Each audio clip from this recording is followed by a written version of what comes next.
நேற்றுக்கு 1 ஹவர் எபிசோட்ல நான் ஒரு விஷயம் ஒன்று சொல்லியிருப்பேன். வினோத்தை வந்து லிட்டரலாக கட்டம் கட்டிட்டாங்க. யாரு உள்ள இருக்க கண்டஸ்டன் கிடையாதுங்க. பிக் பாஸ் டீமும் விஜய் சேதுபதி அவர்களோட டீமும் வந்து வினோத்தை எப்படியாச்சும் டவுட் பண்ணிடணும். வினோத்தை விட அடுத்த கண்டஸ்டண்டாக இருக்கக்கூடிய யார் டைட்டில் வின்னர் வந்தாலும் பரவாயில்ல, இவனை டவுன் பண்ணணும் அப்படிங்கிற மாதிரி ஒரு விஷயம் பண்ணாங்கன்னு சொன்னேன்.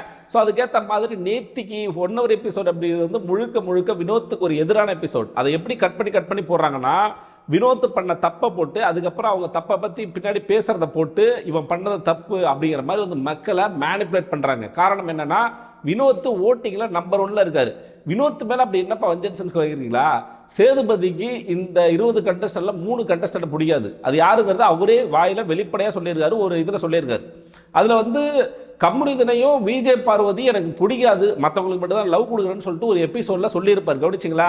அது மட்டும் இல்லை, எல்லா எபிசோட்லையுமே இவங்க 2 பேரை மட்டும் ரோஸ்ட் பண்ணுவார், ரெட் கார்டு கொடுத்தாரு, அது வேற விஷயம். இப்போ பிடிக்காத இன்னொரு ஆள் யாருன்னு சொல்லி கேட்டிங்கன்னா வினோத்தை எப்பயுமே வீக்கெண்டில் தப்பே பல்லனா கூட நிற்க வச்சு கேள்வி கேட்கக்கூடிய ஆள் தான் நம்ம சேதுபதி அவர்கள். அப்படிப்பட்ட ஆள் அவங்க டீமு எப்படியாச்சும் இவனை தப்பாக காமி. நான் ஆல்ரெடி சொல்லியிருக்கேன், பிக் பாஸ் டீம் நினைச்சா ஒருத்தவங்களை தப்பாகவும் காமிக்கலாம், அவங்கள சரியாகவும் காமிக்கலாம். ஓகேவா? ஸோ அந்த மாதிரி வந்து வினோத்துக்கு எதிராக நேற்று ஒரு எபிசோட் ஒன்று கிரியேட் பண்ணாங்க. இன்னைக்கு காலையில் ஒரு சம்பவம் நடக்குது. அதை தவிர அதுக்கப்புறமா நிறைய சம்பவங்கள் நடந்துச்சு. பட் ஆனால் வினோத்துக்கு எதிராக இவங்க பேசுனதை, அதாங்க நம்மளோட திவ்யா இருக்காங்க பார்த்தீங்களா, அவங்க வந்து புறம் பேசி கொண்டு இருக்கார்கள். யாரு கூட? மினி அன்பு கேங். இந்த மினி அன்பு கேங் ஒன்று உருவாயிருக்கு. கவனிச்சிங்களா?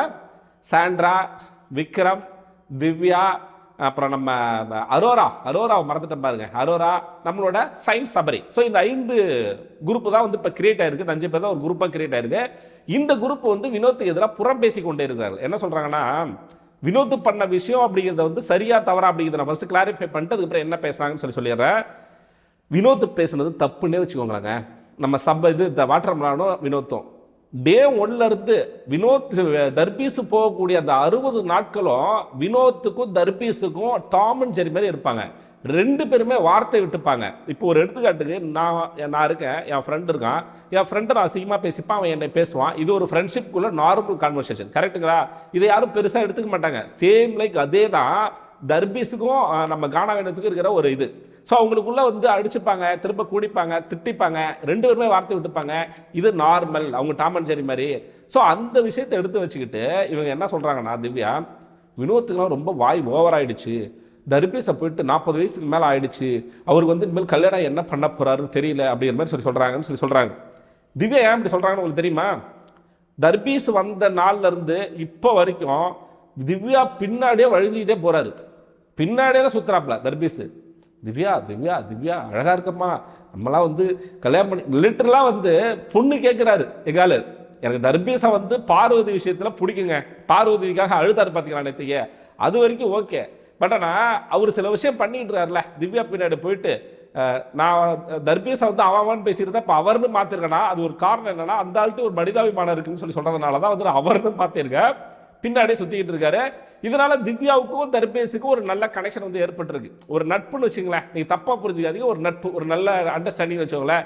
ஸோ இதை வச்சுக்கிட்டு இவங்க அந்த மினி அன்புக்கு அங்கே உட்காந்து ஒரு பிளான் ஒன்று போறாங்க. இந்த மாதிரி வந்து வினோத் ஓப்பரா ரொம்ப வாய் பேசுறாரு, ரொம்ப சரியில்லை அப்படின்னு சொன்னேன். அரோரா ஆமா எனக்கு அவரை பிடிக்கல அப்படின்னு சொல்றாங்க. உனக்கு வினோத்னு பேர் எடுத்தாலே பிடிக்காது, ஆனா வினோத்தை வச்சுதான் இத்தனை நாளைக்கு வந்திருக்க அப்படிங்கிறது எல்லாருக்கும் தெரியும். வினோத் எங்கெல்லாம் இருக்காரோ, யாருக்கு சண்டை நடந்தாலும் போயிட்டு மேடம் கேட்க மாட்டாங்க. வினோத் யாரு கூட சண்டை போட்டா உடனே வினோத்துக்கு எதிராக யார் இருக்காங்களோ அவங்க கூட போய் நின்றுட்டு, வினோத் நீங்க அப்படி பேசுறீங்க, இதுல வினோத் ஏதாவது திட்டா விட வேற, வீக்கெண்ட்ல சேதுபதி வேற திட்டு வரல, அதனால வினோத் பாதி நேரம் வந்து கண்ட்ரோல் பண்ணிக்கிறாரு. நீ பேசாத, இடையில வராத, உனக்கு இதுக்கு சம்பந்தம் இல்லை அப்படின்னு சொல்லிட்டு நிறைய இடத்துல வந்து வான் பண்ணிடுறாரு. ஆனா மேடம் வந்து அவங்களுக்கு வந்து ஒரு ஸ்பெஷல் இது இருக்குது பிக் பாஸ் வீட்டில். எங்க வேணா யாரை வேணா எப்படி வேணா வந்து கேள்வி கேட்கலாம்.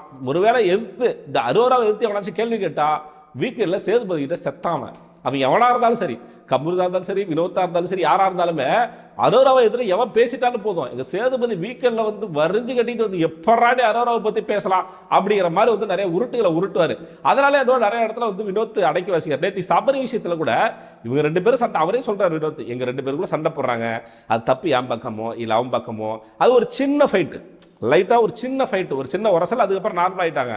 அதுல நடுவில் வந்து கருத்து கூறுறேன்னு சொல்லி நீ பண்றதா தப்பு, நீ பண்றதா, எங்கெல்லாம் வன்மத்தை கக்க முடியுமோ அந்த அரோரா வன்மத்தை கக்குதுங்க.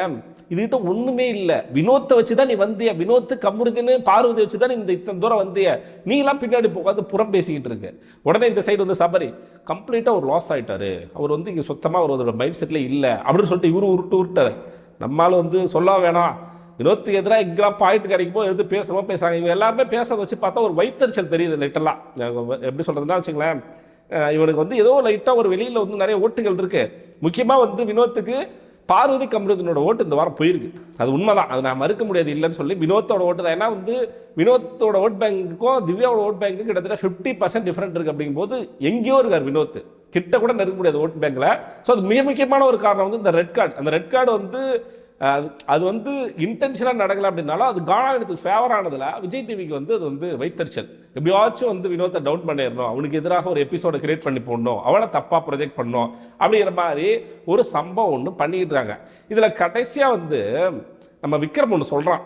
என்ன சொல்கிறான்னா, வினோத்தை தவிர வேறு யாராலும் டேமேஜ் பண்ண முடியாதுன்னு சொல்லி சொன்ன உடனே அது சொல்கிறான். அவன் வன்மத்தில் தான் விக்ரம் சொல்கிறான். அதுக்கு சபரி ஒரு விஷயம் சொன்னால், இதெல்லாம் சொல்லிட்டு திவ்யா போன உடனே அப்போ இவங்க மட்டும் யாரு, இவங்களும் அப்படிதானே அப்படின்னு சொல்லி சொல்கிறாங்க. சீரியஸாகவே அந்த இடத்துல சிரிப்பு வந்துருச்சு எனக்கு. அதாவது கானா வினோத் எப்படி, ஏங்க நான் கானா வினோத்தை ஜஸ்டிஃபைபிள் இல்லை இப்பயும் சொல்கிறேன். அதை நீங்கள் வந்து ஒரு குற்றச்சாட்டாக எடுத்து பார்த்தீங்க அப்படின்னா வந்து கானா வினோத் பண்ண தப்புனே வச்சுக்கோங்களேன். தர்பீஸ் கிட்ட நடந்தது பேசுனது எல்லாமே. ஆனால் நீங்கள் உண்மையாகவே ரியலாக உங்களுக்குள்ள என்ன ஒரு இது இருக்குது, பாண்ட் இருக்குது, எப்படி அவங்க பேசிப்பாங்க, எப்படி நடந்துப்பாங்க அப்படிங்கிறது முன்னாடி பார்த்தீங்கன்னா இது உங்களுக்கு தப்பாக தெரியாது. அவங்க அப்படி தான் சண்டை போட்டுப்பாங்க, அப்படி தான் பேசிப்பாங்க. இவர் வார்த்தையை விட்டுருக்காரு, அதே மாதிரி தர்பீஸை வார்த்தையில் விட்டுருக்காங்க. இவங்க ரெண்டு பேருக்குள்ள இருக்கிற அந்த பாண்ட் அப்படிங்கிறது இப்படி தான் எலியும் புடையமா தான் இருப்பாங்க. அதனால தான் மக்களுக்கு இவங்களை பிடிச்சது. இதுக்கு நடுவில் வந்து இவனுங்களாம் ஸ்கோர் பண்ணி விஜய் டிவி இதுக்கு எதிராக கானா வினோத்தை திருப்பி ஒரு மாதிரி வந்து ஒரு மாயை கிரியேட் பண்ணுறாங்களே, அதுதான் இங்கே நடக்கக்கூடாது அப்படின்னு சொல்லி சொல்கிறேன். இதுக்கு நடுவில் நம்ம விக்ரம் சொன்ன உடனே சபர் இதுவும் அதுதான் சொல்லி சொன்னாங்கல்ல, அதுக்கு ரீசன் வந்து திவ்யா மட்டும் ரொம்ப ஒழுங்காமா இந்த வாரம் சைலண்டாக இருக்காங்கன்னா அவங்களுக்கு வந்து ஒரு மிகப்பெரிய கான்ஃபிடென்ட் இருக்கு. நம்மளோட 200% நம்மளோட டீம் 200% டீம் நமக்காக வெளியில் உழைக்கிறாங்க, நம்மளை எப்படியாச்சும் டைட்டில் வின்னர் ஆக்கிடுவாங்க. அது மட்டும் இல்லாமல் கானா வினோத் மேலே இருக்கிற வன்மத்தினால விஜய் டிவி மேபி நம்மளை கூட ஜெயிக்க வைக்கிறதுக்கு வாய்ப்பு இருக்குன்னு சொல்லிட்டு அவங்க வந்து ஒரு கான்ஃபிடென்ட் லெவல் அப்படிங்கிறது இருக்கு அப்படிங்கிறத நான் நம்புறேன். இதுதான் என்னோட புரிதல். உங்களோட கருத்து என்ன அப்படி வந்து நீங்கள் கமெண்ட் பாக்ஸில் போட்டு விடுங்க. சேனலை புதுசாக பார்க்குற நண்பர் வந்து சப்ஸ்கிரைப் பண்ணிட்டு பாருங்க. இந்த வீடியோவுக்கு லைக் பண்ண மறந்துடாதீங்க. இதே மாதிரி அடுத்த வீடியோ உங்களை சந்திக்கிறேன். அதுவரை உங்களிடமிருந்து விடைபெறுவது நான் ஏவி.